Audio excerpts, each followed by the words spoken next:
First, defense. You spoke about looking at domestic economy facing themes. This one seems to have turned the corner after a lot of false starts over the last 10 years. It's out there. I don't know whether you have presence there or no, but what's your thought around defense companies? No, I think we do have a presence in defense, and we are looking to increase that allocation as well. I'll tell you what. See, our most of the money that we have made in this market over the last 20, 30 years has all been on identifying themes. When an idea's time has come, nobody can stop it. Defense manufacturing in India is one such theme, and we are again seeing confluence of factors.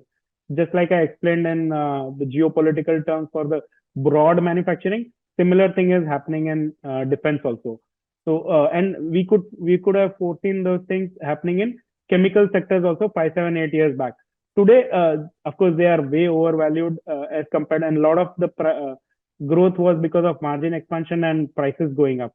So coming back to defense, see, I think the last move that government did, which is ban the import of some 400 odd items, is like the final confirmation that you need in terms of, you know what, now today, if army needs an X equipment or navy needs something, they have no choice. They cannot import it. They have to procure it locally. So most of these, even the MNCs, those who have gotten a lot of defense orders, are now actually facing a penalty in case they don't have the offset clause. The offset clause ensures that 35, 40, or maybe in some cases 50% of the manufacturing is done locally with a partner over here. Now, or if they don't do that, they have to face penalties. Now that penalties are eating into their margins, and which is why this offset clause is actually benefiting the local players. So what was a pipe dream, say 6, 7 years back, today is a reality.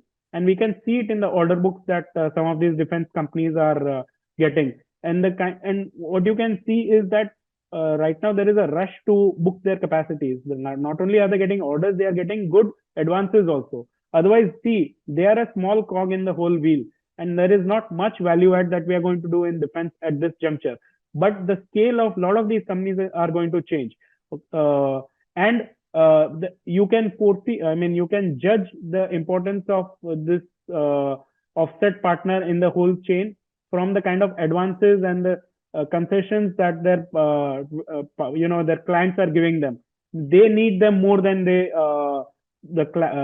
local vendors need the client. So it's a win-win actually, but there is a demand, and there is a strong demand, and it is visible for next 3, 4, 5 years.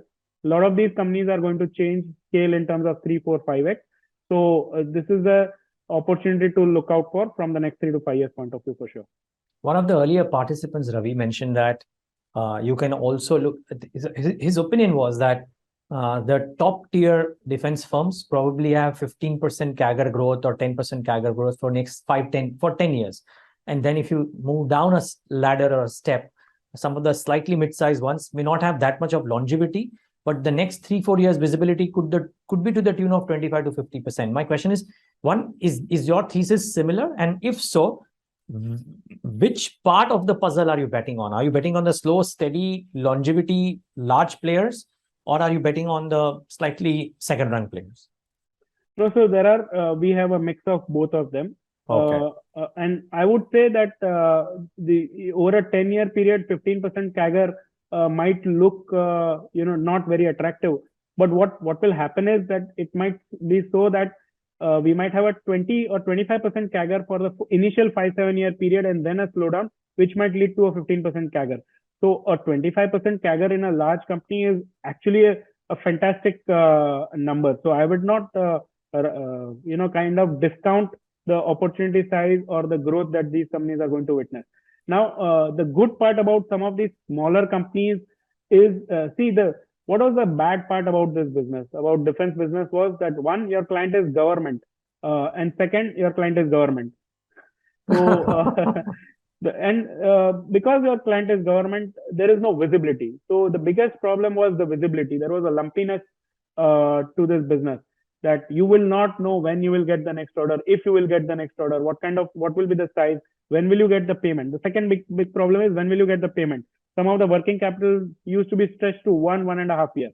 Now, those two problems to a large extent at the current juncture have been taken care of. As I mentioned to you, that they are getting advances, that tells you that the pressure on the working capital is coming down.